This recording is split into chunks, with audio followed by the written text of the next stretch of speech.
Hey, RetconRaider here, and welcome back to Xenonauts 2 Early Access Milestone 4.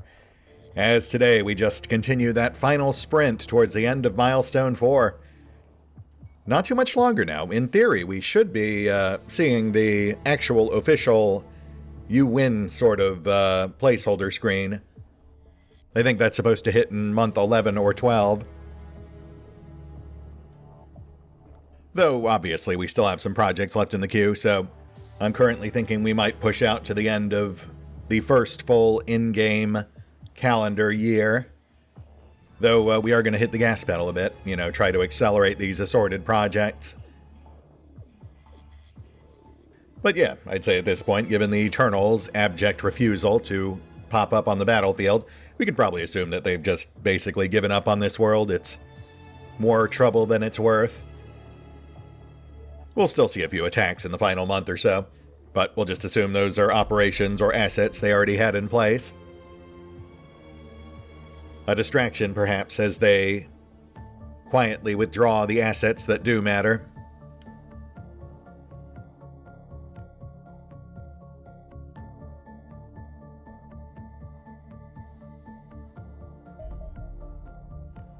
And fusion missiles in place, further establishing our superiority over the already anemic alien invader airships. Let's go ahead and try a slightly more missile-heavy loadout for our Phantom and Exo wings. I've had this one recommended a few times. Not quite this. I think they recommended 1 heavy, 2 lights per. But we've got the weight capacity for 2 heavy, 1 light, so I feel like that might work a bit better, at least for the non-interceptors.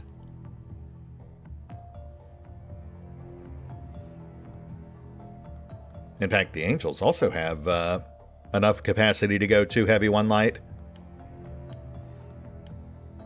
Might have some issues with interceptors, but that's not generally our primary targets anyway.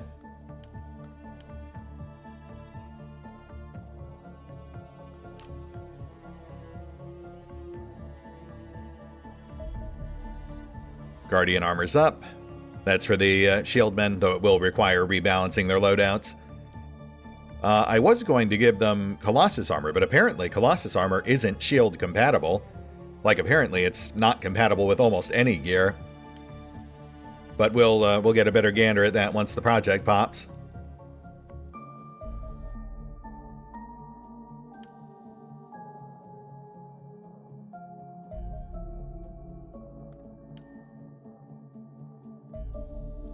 And here we go. Colossus Battlesuit Armor. The XR1 Colossus Battlesuit is a massive personal exosuit that provides fearsome strength and unparalleled protection against battlefield threats, but suffers from several significant design limitations. Standing well over 2 meters tall, the Colossus is clad in almost 1,000 kilograms of hardened alloy armor plating. Much of the metal body is utterly impervious to anything less than an alien plasma bolt, while even weak spots such as the joints are protected by several layers of flexible liquid metal armor. Hundreds of servo motors and hydraulic systems amplify the strength of the wearer, permitting them to move while carrying such immense weight. This provides other benefits too. The Colossus can bulldoze straight through most walls without even breaking stride, and suffers little recoil when firing automatic weapons. Unfortunately, such focus on protection has costs. The battlesuit is clumsy enough to significantly impair the wearer's reflexes, and the massive gauntlets are far too large and cumbersome to operate standard infantry equipment. Indeed, machine guns are the only weapons in our arsenal sufficiently large for the Colossus to wield in battle. Yet, the most serious disadvantage is the armored visor, which provides excellent survivability, but suffers from low image resolution. This can make it difficult to pick out enemies at long range. If used in open terrain, these battlesuits will frequently come under fire from enemies they are, initially, unable to see. It is perhaps best to think of the Colossus as a walking tank. Although enormously powerful and survivable, it will still require support from friendly units capable of doing the things that it cannot. Interesting. Yeah, that's not at all what I was expecting. Not really sure what to think about this one, honestly. Like, stat-wise, it feels like it's only slightly better than Guardian armor, though I would have to double-check the numbers.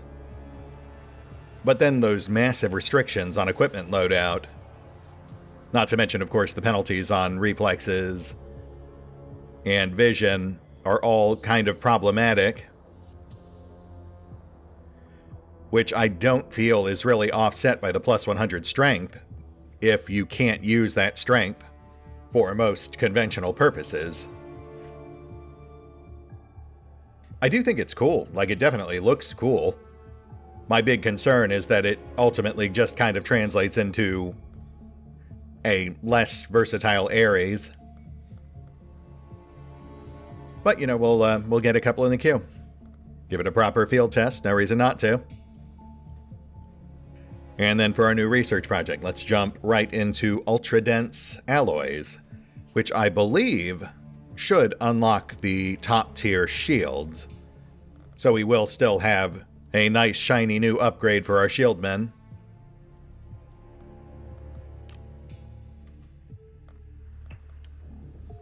Okay, I mean, less than half an Ares, that's not terrible. We'll do one per base. Let the heavy gunners test them out.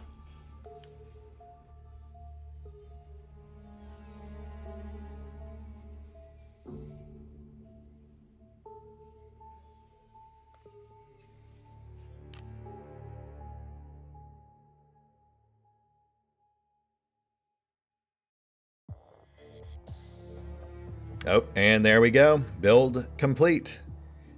Congratulations, you have reached the end of the content currently in Xenonauts 2. You can continue your campaign, but no additional types of UFO or alien will appear, and therefore no further research progress can be made. Our next major update will further extend the playable section of the campaign. Any thoughts and feedback on your experience so far would be appreciated. Fair enough. We knew it was coming. Slightly earlier than expected. I thought it would hit around day 330. You know, just as we were getting that month 11 paycheck. But no big. And yeah, at this point I think we'll probably wrap with the end of our first full in-game year.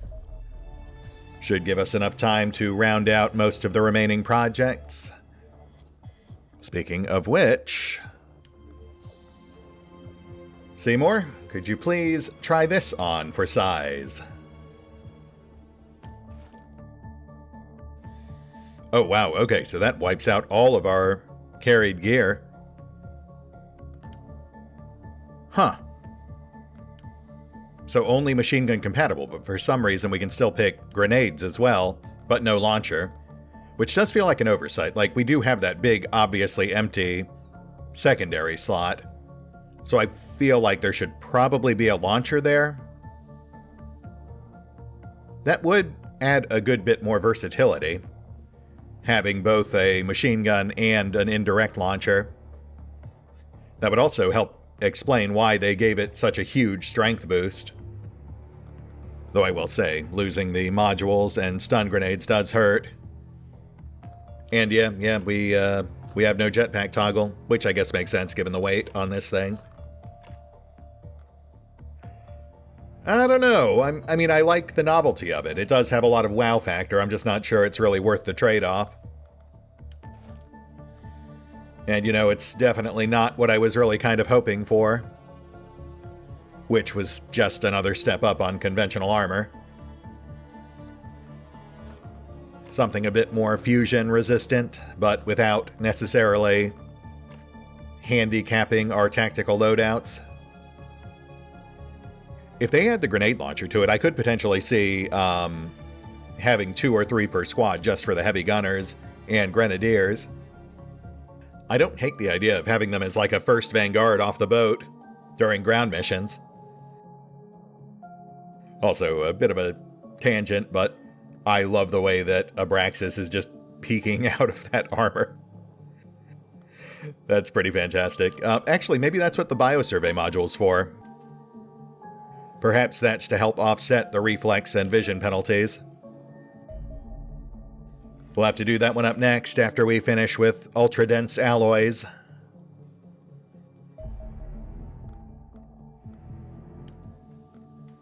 All vehicle upgrades complete. Next goal is to get another round of Ares going. I would like to honor our fallen, even if just for one more episode.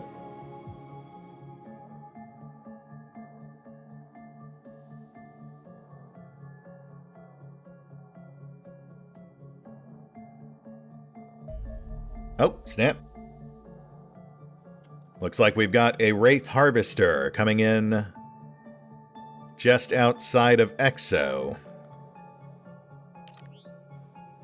Let's get Exo Wing on that. Try out our new fusion missile loadout. Or not.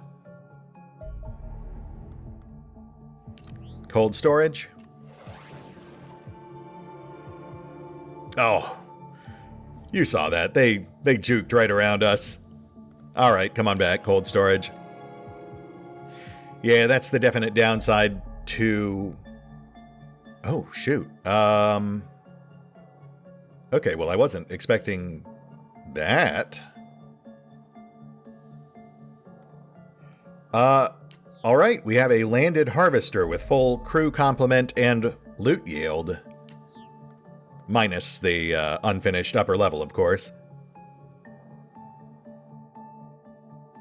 Give me a sec. I'll make sure all of our new upgrades and such are in place, and we'll get Exo on that.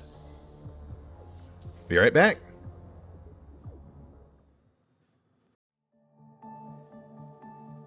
And we're back. New gear slotted, though I did end up keeping the plasma launcher on Kazorm. It just felt more practical to have an AoE option, though we do have the Gauss rifle equipped, so we do still have one upgrade there. And then aside from that, we also finally upped our shieldman to Guardian armor, which is about 25% below Colossus. And then also we have our new fusion explosives. Not just the standard grenades, but also the launched and the anti-armor charges. Plus, of course, this monstrosity. Honestly, I'm kind of coming around on it. I do think it really needs that that grenade launcher as a secondary. I've also been told that apparently it may also help reduce recoil on the machine gun. It did say that in the description, but there wasn't anything in the abilities about it. But maybe that's just a side effect of having a higher strength or something. I don't know. Anyway, let's get this stuff out in the field. Also, given that we've technically beaten the early access build at this point, we are going to try to be extra aggressive here. Potentially bank an extra project or two after. But, you know, to those who are about to die, etc., etc.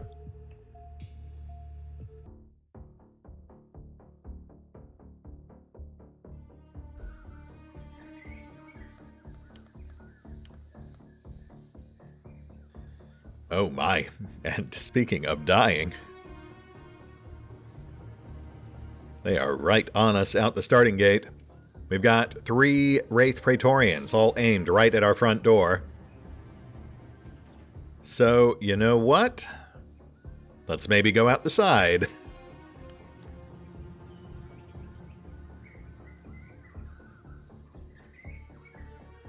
Little closer. Flashbang out.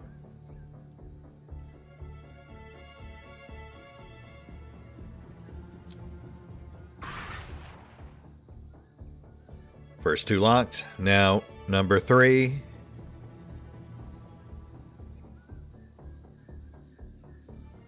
That one's too far to lock, so we'll just go for kill.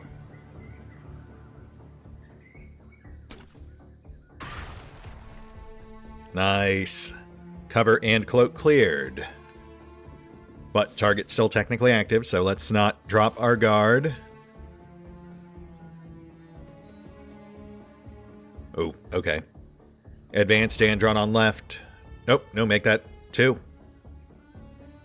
Wow, yeah, they are not messing around. Can't lock these guys, so just go for kill.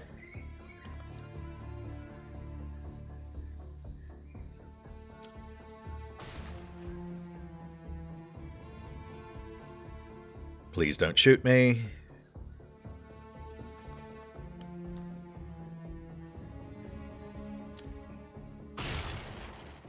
Thank you.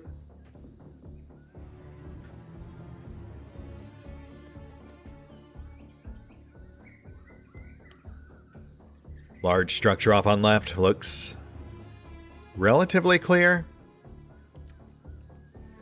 Andron 2's at a bit of a distance and an awkward angle. Outside throwing range, I think, so he might have to... Actually, hold off for a sec.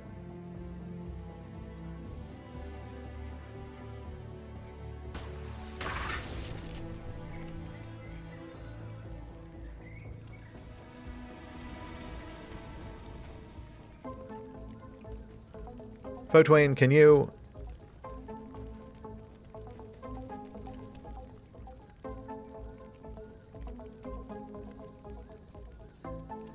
Yeah, that'll do. Oh, wow. Those new fusion grenades actually clear some pretty serious armor. That was like, 30 points?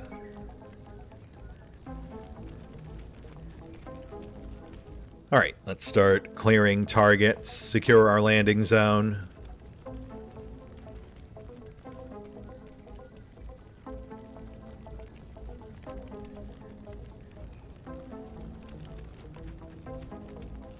Grenade out. Nice, double cap. Though, yeah, that guy's probably fine. Go for number 3.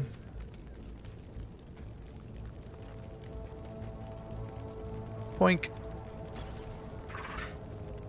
Oh, that would be such an easy cap. If we can get a grenade out there. Oh, yeah, okay.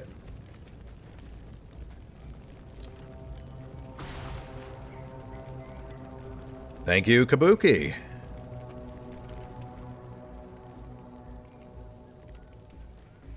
And now the Andron, which should be easy since we've ripped most of his armor off. Really comes down to whether we can draw a line of sight.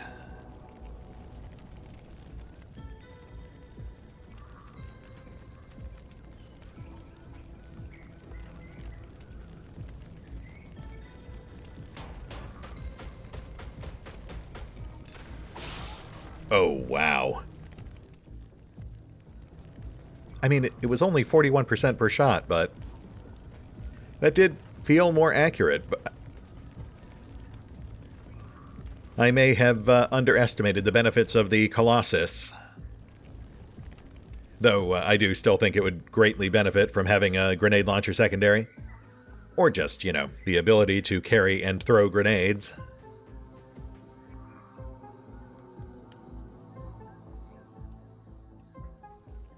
Though, now that I think about it, there may be another benefit to that vastly inflated strength.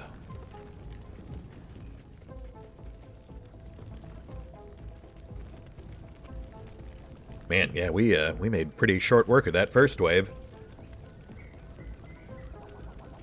Assuming a similar crew complement to that first harvester, we're looking at about 18 strong.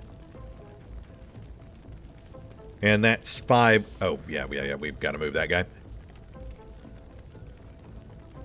Well, fortunately, we've got someone who's super strong standing just a few feet away. Abraxas?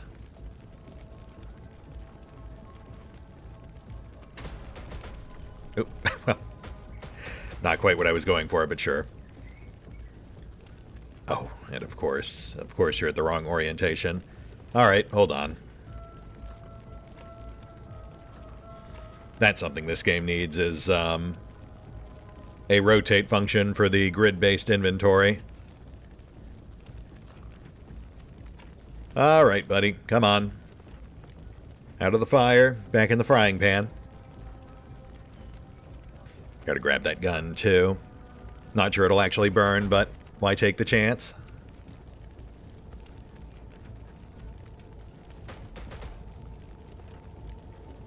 Especially since, as near as I can tell, we're suffering 0 damage from this fire.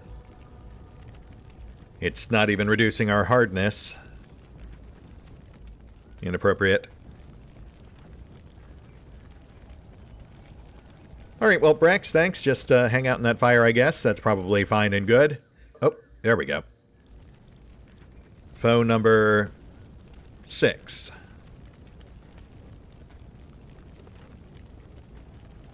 Brax is already gone, so no machine gun cover.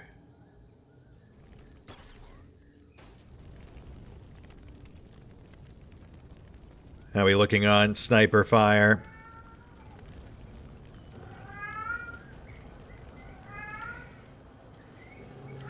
Kaiser, I'm over here.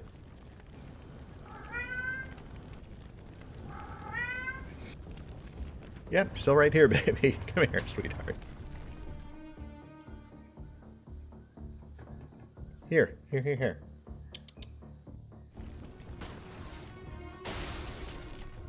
You see me.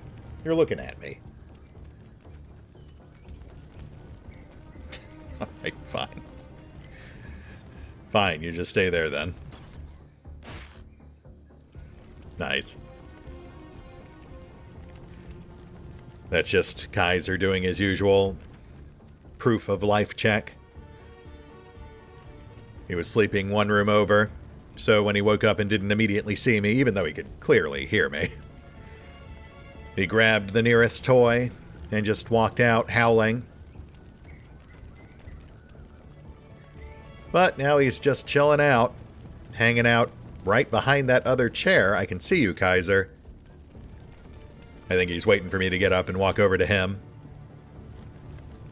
But I can't. I'm saving the world. Sort of.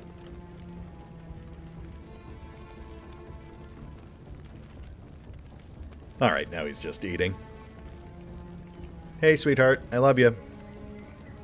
Yeah, you seeing this shit, Layla? Layla's just hanging out next to me, watching all of this play out. Oh, maybe that's why. Because Layla's in his spot.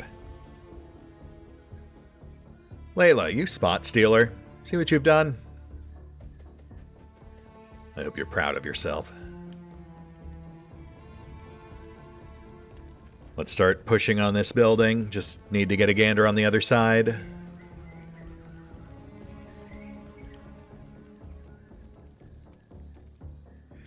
We still have that servitor too, but it was a tad bit hardier than I had hoped. We'll have to risk letting it live for one more round.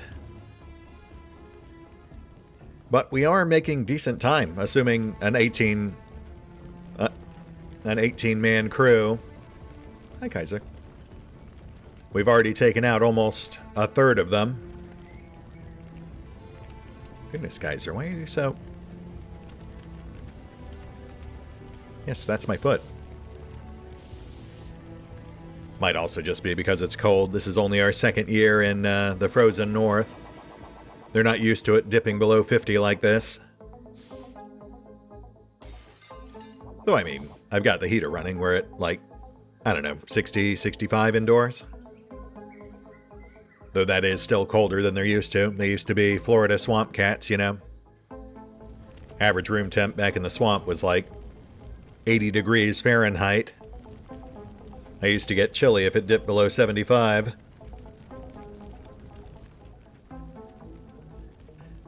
Honestly, I don't really mind the cold. Like, it doesn't get super cold where I am. The only thing that really kills me is just the lack of consistency. Living in the swamp, I was relatively close to the equator, so, you know. We had some pretty consistent temperatures all year round, even if they were on the high end. Generally floating between 70 and 100.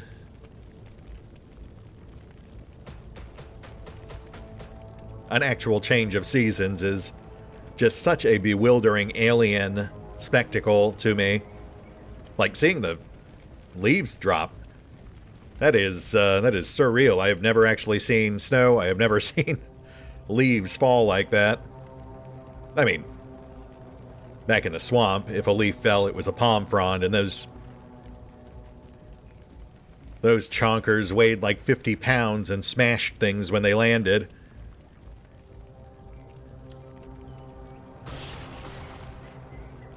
It's kind of bonkers to me now, actually, seeing trees like shed leaves wholesale into giant heaping piles. Which I suppose is probably pretty normal for most folks, but, you know, Florida man. Former Florida man. I wouldn't be doxing myself otherwise. Not that it was a huge secret, considering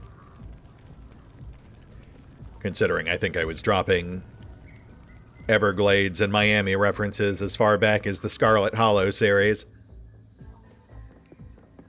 Also, I think at varying points, some folks have just straight up ID'd that I had a South Florida accent, which I don't personally see as being an accent, but then again, I lived there, so I guess for me, it would just be the way people talk. I'm not super clear on what a South Florida accent is, but apparently it's variations in speech based on the predominance of Spanish speakers in the South Florida area. I've actually had a few folks ask if I'm an ESL myself, but I'm not. I only speak bad English.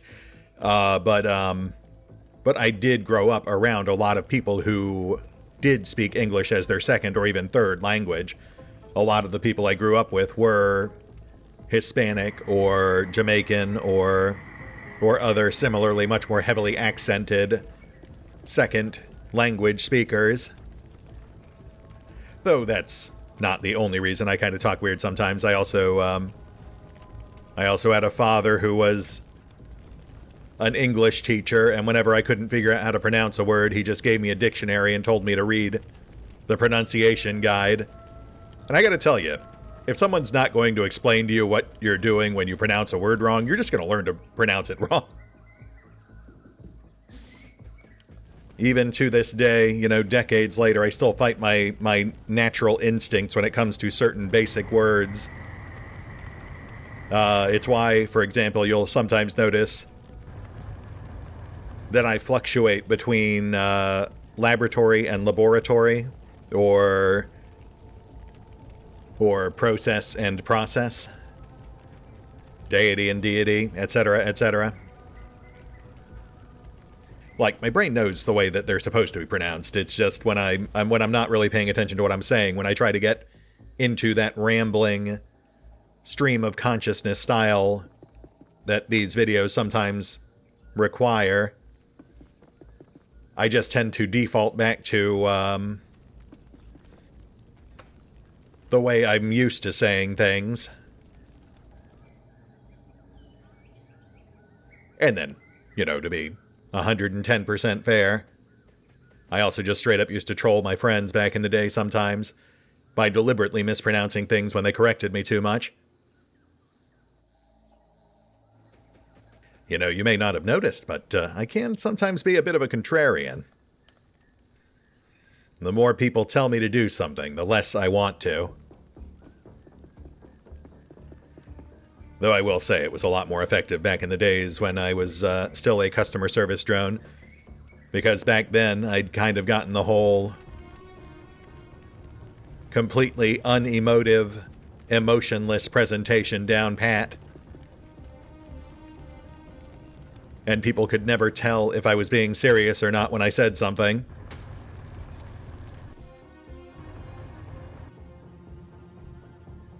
Target pinged, behind the bungalow out back.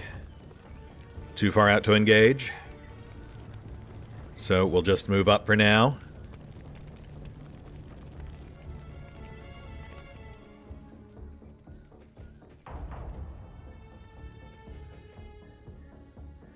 Servitor pinged, back right.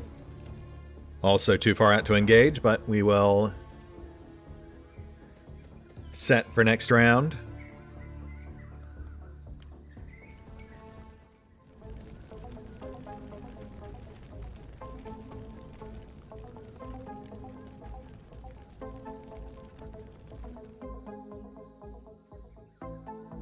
Wraith retreated back into the shadows.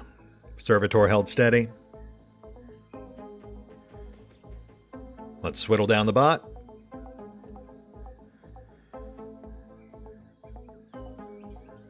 Alright, so this thing's got 35 armor. I want to get a more accurate count on ablation. Oh, wow. Yeah, that knocked the whole thing out. Yeah, I was thinking the advanced Andron might have had a full 50 armor, not 40. So this more or less confirms it. We're doing 40 armor ablation per fusion grenade. That is a huge step up for our launchers. Nice. Oh, so close to dropping it.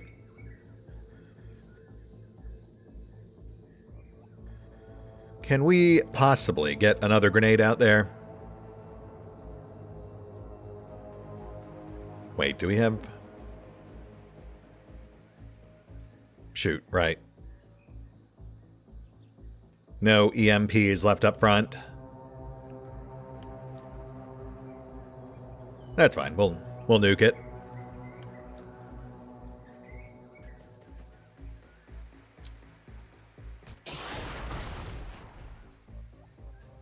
Certainly beats taking a burst of fusion machine gun fire to the face.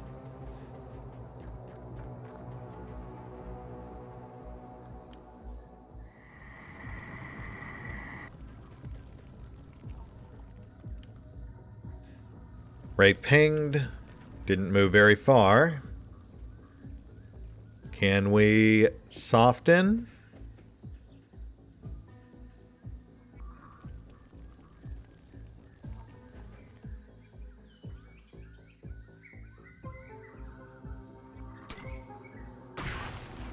Hey, okay, we'll take it.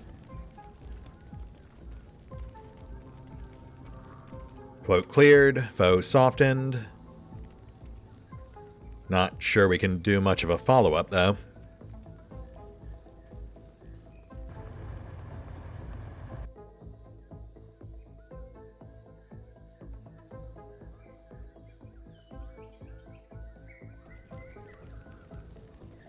Yeah, let's just position for next round. Ship door is open, so we shouldn't take any chances here. No telling what else might join the fray.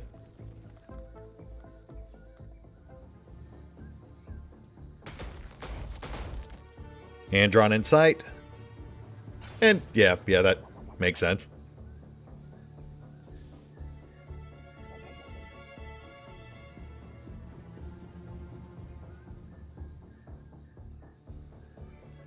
Okay, here comes a new challenger.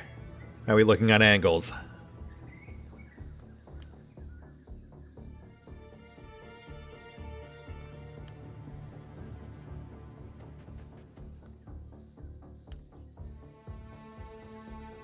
Too far out, so just setting for next round.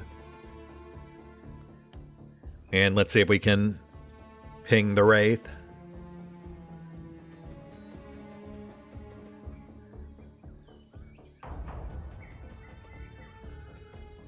Huh. Okay, must be in one of those 3 spaces there. That at least narrows it down.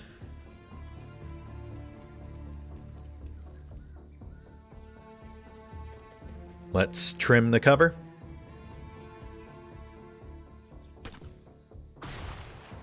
Ah, fell short. Kazorm?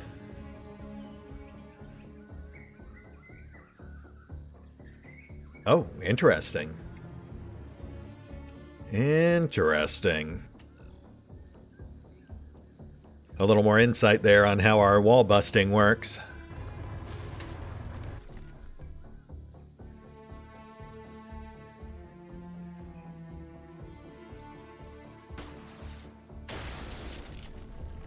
Ah, overshot.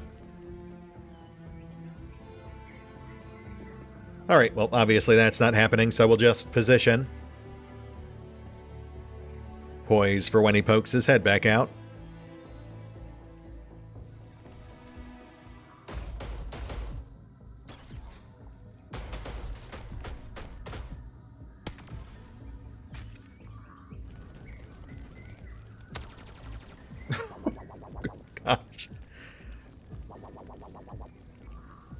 okay, so Wraith Praetorians have burst fire fusion guns. That is good to know. Wow, they could have gone very bad with some slightly different rolls. Target soften, go for cap.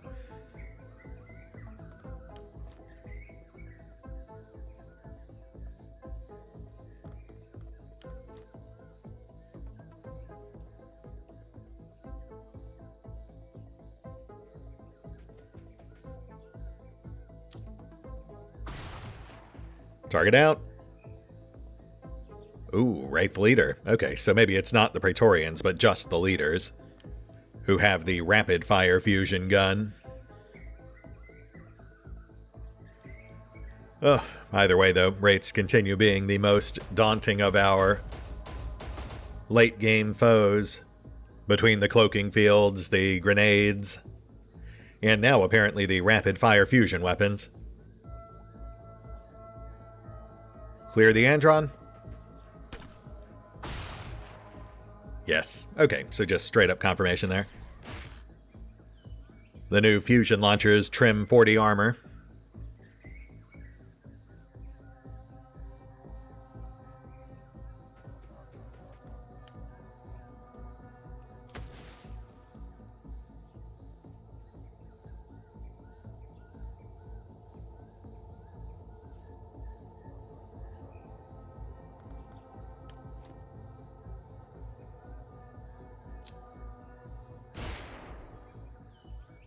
And I guess you get one more round. Please don't kill anyone.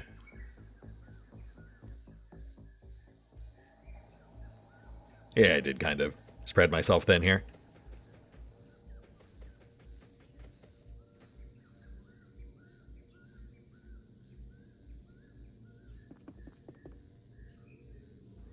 Bungalow looking clear. We'll start moving everyone else up to cover that entrance. Given the Androns, I have to imagine that door is smashed, which makes for a much riskier approach.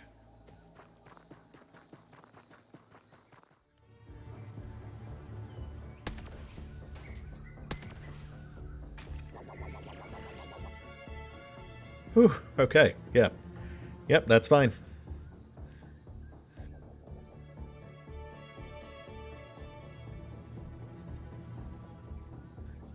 Take him out.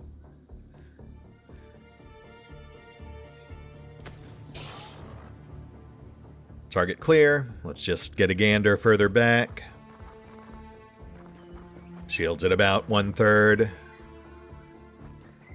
And, okay, yeah, I'm going to call that clear. Let's regroup on ship. Check door.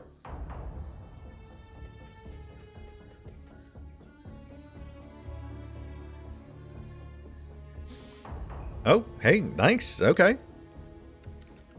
Well, that does make it much simpler.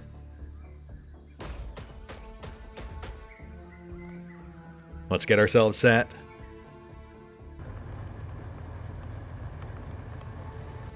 I think we're at... I've kind of lost track, but I think we've taken out 9. So, in theory, we should have about 9 left.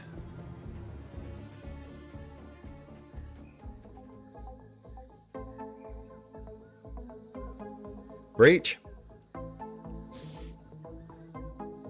Wraith Praetorian, take him out.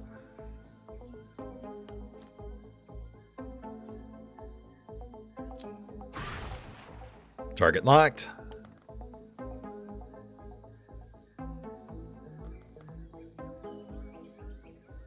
MG might be overkill.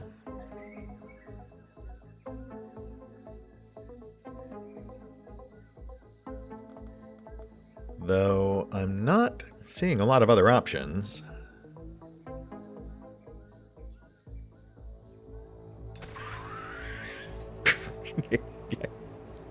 Yes, it was ever so slightly overkill.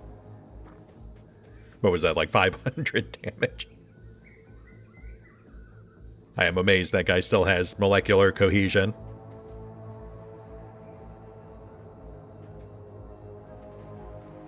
Okay, so yeah, it really does feel like the Colossus armor does substantially increase our accuracy and or stability with the machine gun.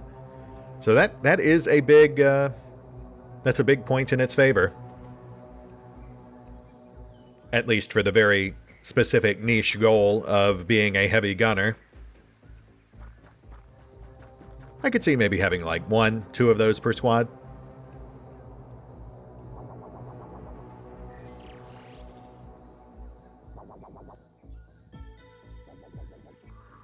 Mentarch, Servitors. Servitor pinged. And again, awkward angle.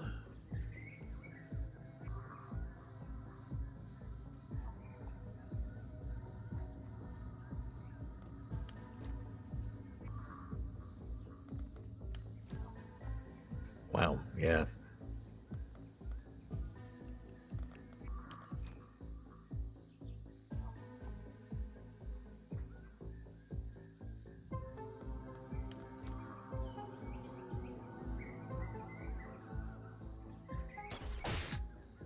Nice.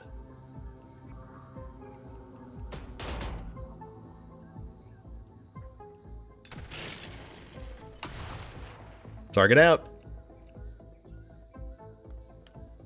And I guess we're breaching.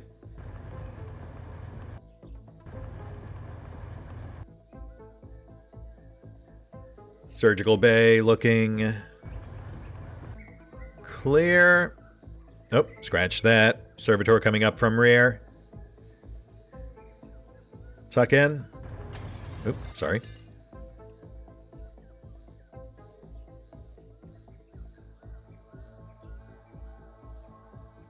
Too far back to move and shoot, so we'll just poise for next round.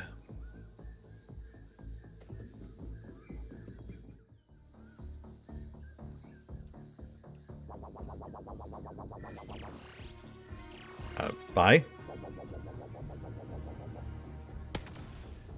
Hi. We've lost our Servitor, but we've gained a Mentarch. Let's take him out.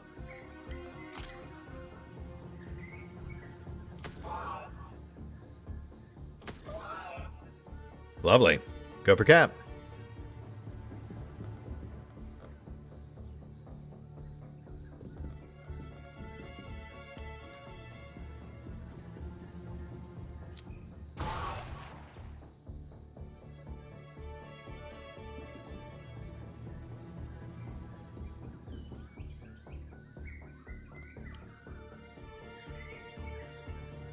Yeah. Robovsky's our last guy with a full shield, so that works.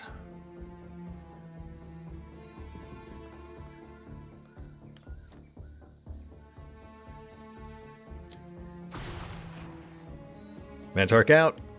Might still have threats in the back rooms, so let's prep for incoming.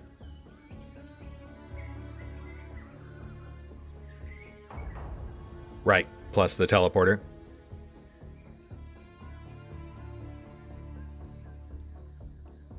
In fact, you know what?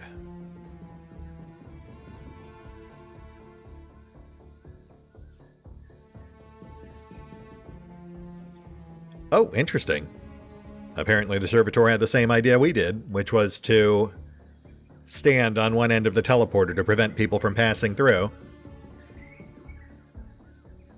Well, 2 can play at that game.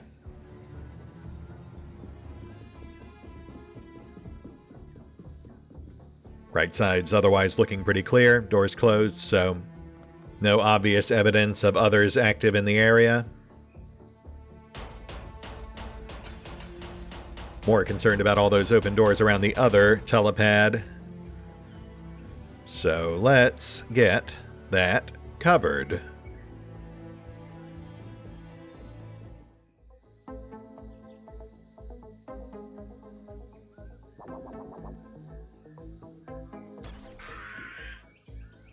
Nice. Wraith non-com, out. Peek. Where's our other side?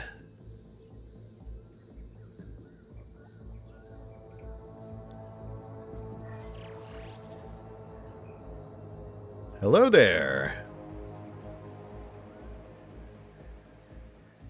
Yeah, you know what? Let's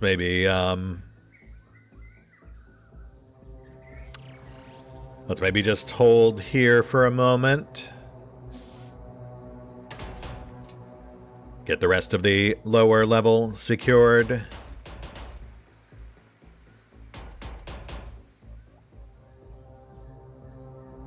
Engine room clear.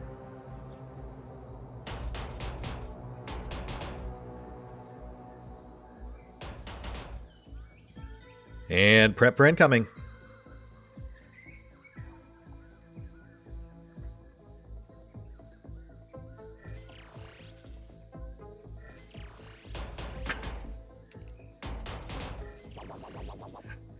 You know what? That is an entirely fair reaction. I cannot fault you. Peek.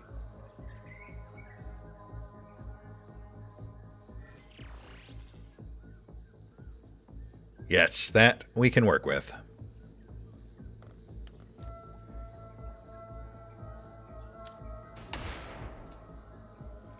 Armor trimmed.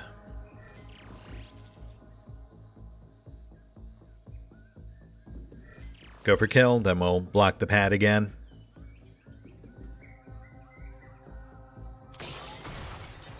Target out. Actually, we should check the back room real quick.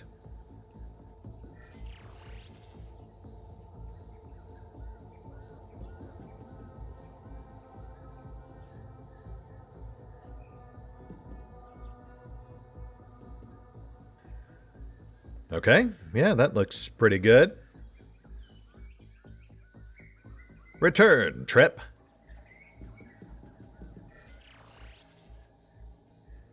Hold on pad.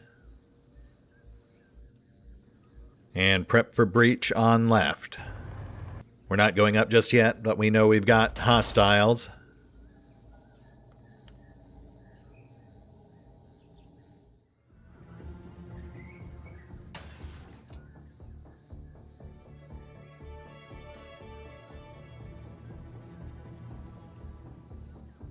Breach on left.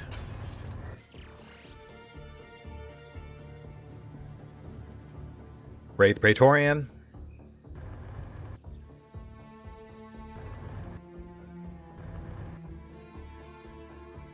Andron. Both positioned for easy takedowns.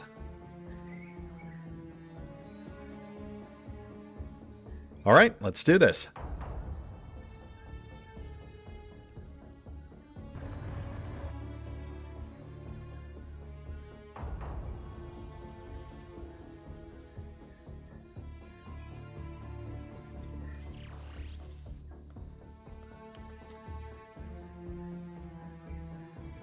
Just make sure that's... yes.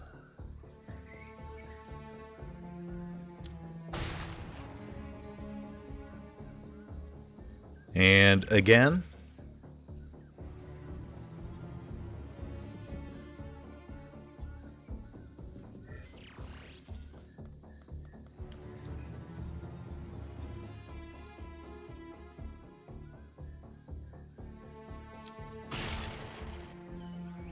And drawn out. 3 left, at least in theory.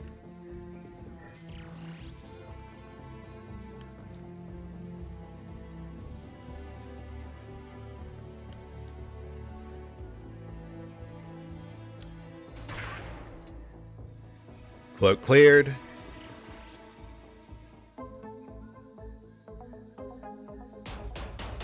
Go for cap.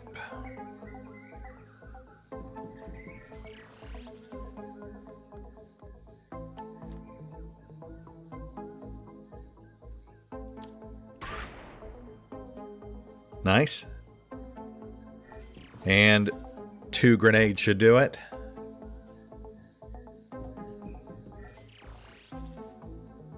Oh, right, you don't have any. Hang tight, Merrick.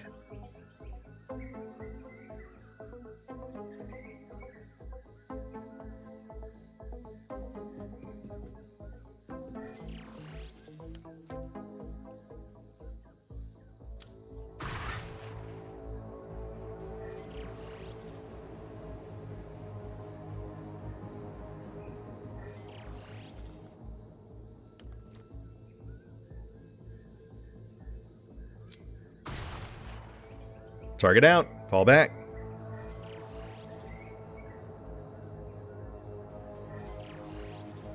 Prep for final breach.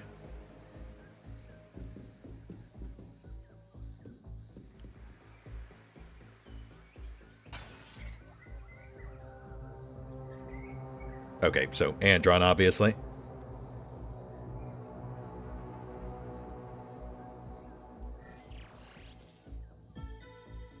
Hi. A Wraith non-com, so in theory that should be our last 2. Andron's got visual on the pad, so this is risky, but let's EMP double tap.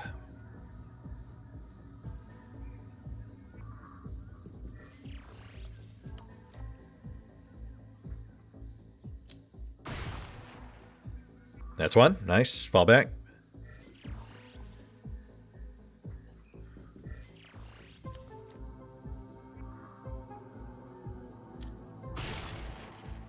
And that's 2.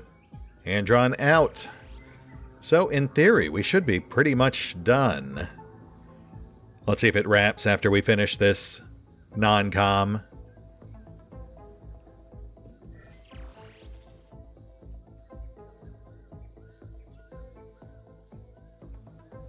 Indirect EMP, safest approach. Also preserves our potential salvage.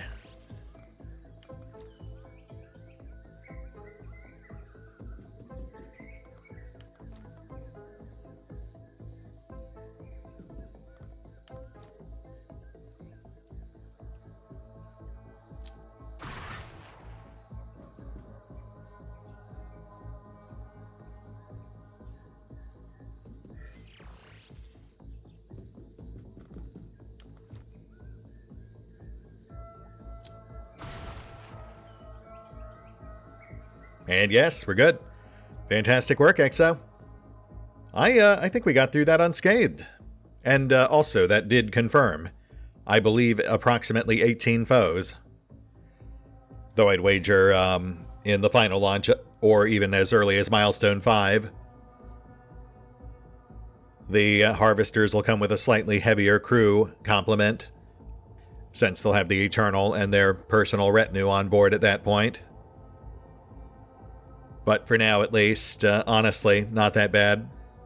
At least not at our current tech level. I am coming around on the Colossus. Still think it needs a launcher or some other sort of secondary utility, but I am liking what I saw. And obviously, the new fusion grenades are pretty fantastic, especially the launcher upgrade.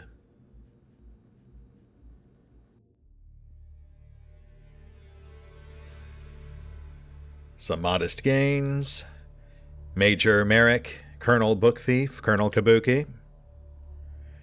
And Gold Star for Gold Dragon. That does seem fitting. Surprisingly modest yield for a fully intact Harvester. Though I suppose it was a little less than intact once we finished with it. Fine work, Exo. Come on back.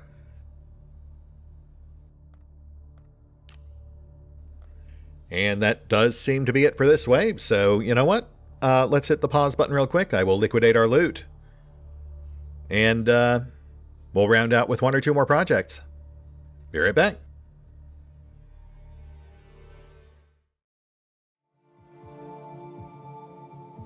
I have returned. And while, sadly, I did not pull nearly as much loot as I would have liked from that Harvester, we did get enough to comfortably do our second round of Ares. And then a little left over for whatever we get from Ultra-Dense, which has 4 days left on the clock, so let's see if we can bank some more progress. Also, we have payday right around the corner.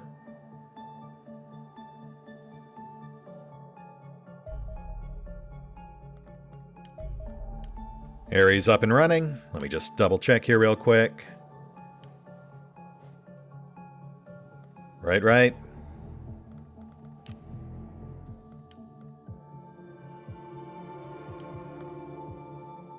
Welcome back, mclouj.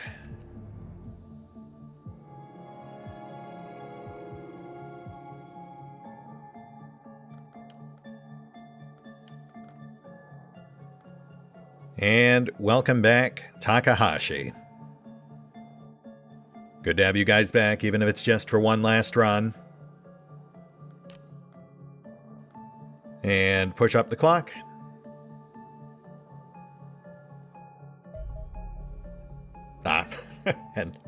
And once again bumping up right against the edges of milestone 4 there. Ultra-dense alloys. It has been fascinating to observe the continued evolution of extraterrestrial materials in the face of our own steadily advancing technology. Yet these ultra-dense alloys likely represent the pinnacle of what our enemies can achieve. The recovered samples resemble lumps of polished silver, but attempting to pick one up reveals they are astonishingly heavy, over 4 times the weight of lead. Indeed, one can easily dislocate a wrist if handling them with insufficient care, as several of my assistants have discovered. Microscopic analysis shows that each sample is a flawless metallic crystal formed from an extraordinarily tight lattice of ultra-heavy atoms, exhibiting exceptional impact and heat resistance compared to even our most advanced hardened alloys. Fabricating these ultra-dense alloys requires compressing alien alloys with enough force to overcome the electrostatic repulsion, pushing the atoms apart. In the natural world, this could only be achieved near the event horizon of a black hole. However, a sufficiently powerful graviton emitter can generate the same effect at a microscopic scale. Although this process is time-consuming and requires large quantities of alloys, the sheer strength and durability of these remarkable new materials means they will undoubtedly find a home in our cutting-edge technology. I shall prepare some new research proposals immediately. Oh, and look at that. The Vanguard battlesuit. You know what, that might be the more conventional armor upgrade we were hoping for. And then, of course, the usual plating upgrades for our vehicles and aircraft. Oh man, I was really kind of hoping we were done with armor, but I can't pass this up. Especially if it is augmented with servo motors and assists wearer mobility. Alright, yeah, I'm intrigued. Let's go ahead and get that one going. And as for those armor plating upgrades...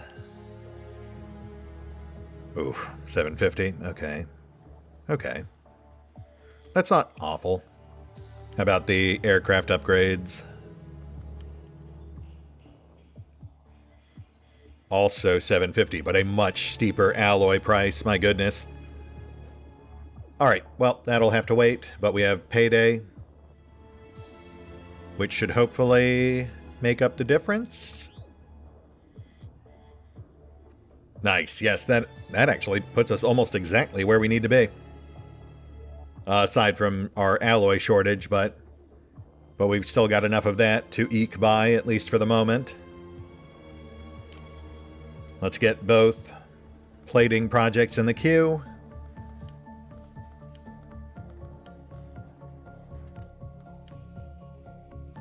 Wow, down to 3 alloys. Let's get some more transferred over. Actually, no, wait. Wait, it makes more sense if we just do one project at each base. Silly. I'm just making extra work for myself.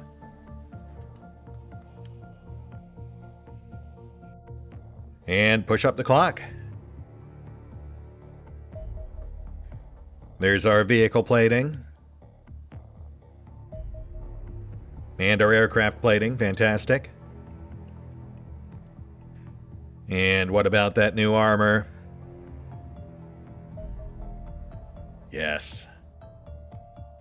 Our new XR2 Vanguard battlesuit represents the pinnacle of personal armor, a fully enclosed second-generation exosuit that augments mobility while also providing excellent protection against any kind of battlefield threat. The hardened alloy plating of the Vanguard is similar to that used on the Colossus, but the addition of ultra-dense alloys has allowed a significant reduction in size and weight. Thick bundles of synthetic muscle fiber connect these plates together, amplifying the strength of the user while also providing ballistic protection to the joints. A compact selenium battery contains sufficient charge for roughly 4 hours of combat operation, or 20 hours of low-intensity operation. It is essential the wearer manages their energy levels carefully and exits the suit promptly if necessary. Removing the Vanguard from within becomes impossible once it has lost power. Complex electronics are fitted into the gloves, where haptic sensors permit the wearer to operate their armored fingers with remarkable dexterity, allowing them full use of our entire arsenal of infantry weapons and equipment. The Vanguard is therefore far more versatile than the primitive Colossus, providing similar levels of protection with none of the associated disadvantages, such as reduced vision or limited choice of equipment. One suspects they will easily be worth their significant construction cost. Finally, note our existing Colossus armor could also easily be upgraded to use the new ultra-dense plating, further increasing the level of protection they offer, and potentially allowing these older battlesuits to remain relevant in a breaching role. Wow, so Colossus almost immediately rendered obsolete.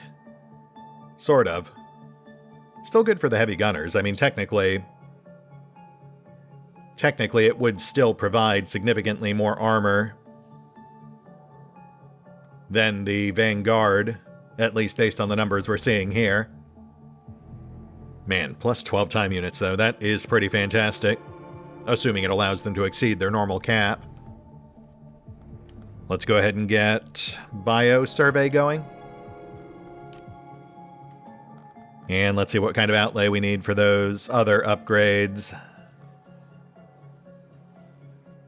Oof, 100 alloy. The half mil's not that bad. It's the alloy costs that are starting to kill us here. Though I'm not gonna lie, 200k per unit on that Vanguard armor is pretty rough too. Yeah, I think that's going to be strictly reserved for our shieldmen and possibly our assaults. Though I'm honestly not sure we'll be able to swing that, not if we also want to get fusion weapons in the mix. I think we'll have to give up on the Gemini, at least for Milestone 4. But that said, we're at a good place to call it anyway. We'll hit the pause button for now. I'll see if I can do some creative bookkeeping. Try to at least free up some funds for more armor upgrades, and we will pick up here next time. One last time, as we drive those aliens off once and for all with a decisive show of strength. See you then.